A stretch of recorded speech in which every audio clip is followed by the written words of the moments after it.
Hello, good morning. Ako po si Joseph ko. Tumatakbo po ng konsyel ng bayan sa District 2. Independent po. Ako po ay tubong sa Pampalay, sa Barangay San Pedro, Area F. May 4 na anak. Nakapagtapos naman ng tourism yung mga anak at engineering. At ang aking may apo akong isa. Ang negosyo namin pagdi-deliver ng mga manok sa Bureau of Animal. Yan. Tapos,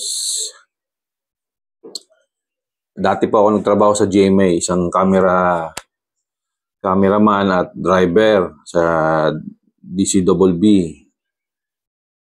Ayan, mga natututunan ko paano tumulong dyan sa GMA na yan. Maglingkod, maghanap ng istorya, mga namana ko dyan bago ako umalis dahil konti po ang kapos sa kita. Kaya naghanap ako nag-online selling ako ng mga manok, panabong, kalapati. Ayan. Hanggang sa, eto na nga, natuklasan ko na connection sa aking kagustuhan ng ginagawa nyo. Ayan.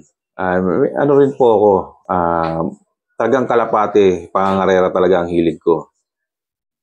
Ngayon, kaya po tumakbo para makapaglingkod ng pure, tunay sa inyo. Kahit ako'y wala naman akong budget, kung gugustuhin niyo po ako, okay lang po.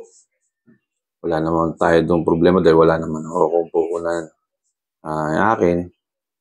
Kung gusto niyo ako, nasisigurado ko po na mananalo kayo sa aking pagkaupo. Dahil pure po ang aking paglilingkod sa inyo. Ang plataforma po natin, Abolish Republic Act 6727. Ito yung tinatawag na provincial rate. Kasi po, bakit po may provincial rate pa tayo kung patas naman ang oras ng ating pagtatrabaho? Sa NCR, sa Metro Manila, maganda ang sweldo, minimum. Dito hindi. Dapat patas. Bakit ka patas? Bilihin sa NCR, bilihin sa Pampalay, San Jose del Monte.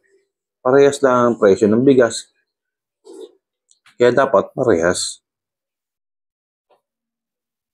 Sa tingin ko, yan ang ayaw pag-usapan. Buti sana ho, pag pumasok po ang produkto sa San Jose del Monte, provincial price din. Hindi naman ho, di ba? Kaya mas maganda ho, maging patas para maging living wage. Tawagin. Nakakain ka ng tama, kalusugan mo, gamot, nakapag-impok ka. Yan ang living wage po.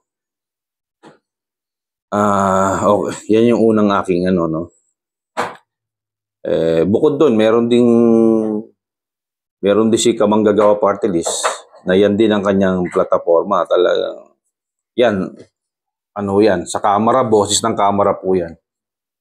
Pangalawang plataforma ko, hospital. Gusto ko makompleto po ng aparato para makatulong tayo sa mahihirap. Kasi iba talaga, natatakot talaga magpa-hospital kahit alam na malala na. Takot sa bill, sa bayarin. Naghihintay na lang ng kanilang oras. Mali yun. Yung ganun matatakot ka sa bill. Marami naman hong dyan tinatawag na yung para yung batag SWA, mga ganun, no? Pero alam ko ngayon, marami na ngayon na naglalabasan na tulong. Alam mo naman pag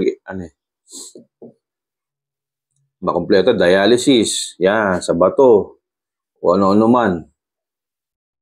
Diyan sana mapunta ang ating pork barrel. May pork barrel po na tayo kapag naupo. Hindi po pwedeng gawing cash yan. Kailangan mga gamit para tungkol sa tao, tungkol sa buhay ng tao. Yan, diyan natin ibubuhos yan. At yung mga plano pa natin, yung mga pangatlo, yung matatanda, yung mga, isa kasi may klase tayong style eh.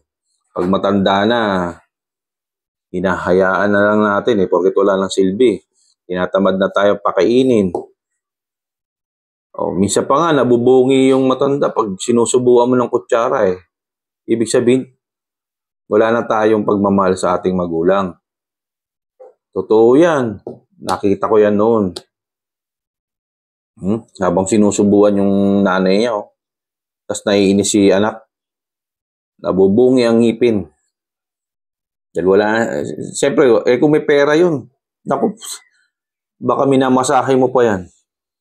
Ganyan tayo. Sana palitan natin yung yung ugali natin dahil eto, bagong taon na po, siyempre, di ba? Sana magbawas-bawas tayong mga pangit na ugali, no? Yan na po yung pangatlo ko, magkaroon ng home for the ages. Yan, maggawa tayo ng ganyan. Ng mga bahay kalinga ba tawag doon? Yun. Para sa mga, kung tamad na kayo sa mga nanay nyo, dalawin nyo na lang. Yan gusto ko mga nabuo, pangatlo na, no? Ang pang-apat natin, ibalik yung backyard piggery. Malaking tulong po yan sa hanap buhay. Kasi hindi porket nakapagtapos ang ating anak o nagtatrabaho sa Maynila, mahihingan mo ba agad? Siyempre, babuelo pa yon.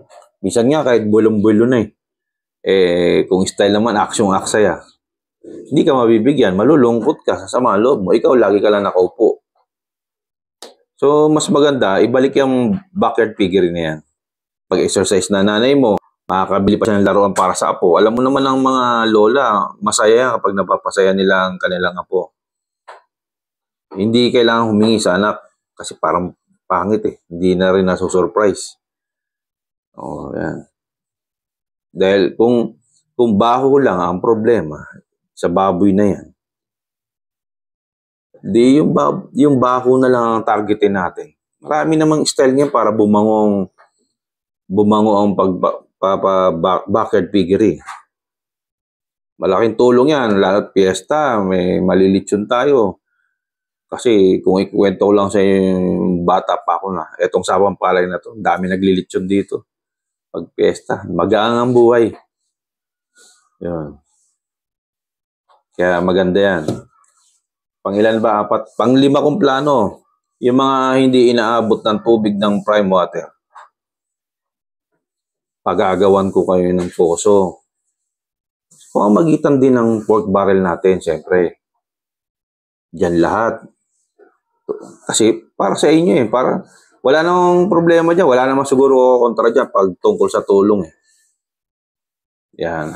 Kasi mahirap po makipaglaban sa prime water. Siyempre magkakaroon ng panahon yan bago magkaroon ng solusyon. Meron muna kayo nagagamit. At huwag nyo rin iniisip yung mga bawal-bawal magukay, lalambot. Hindi po totoo yan.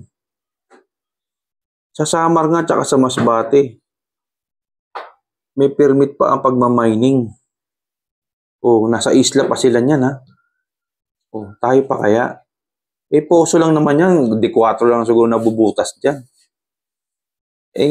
Kwento ko ulit yung nakaraan namin. Malilit pa kami. Puro tayo deep well dito, balon.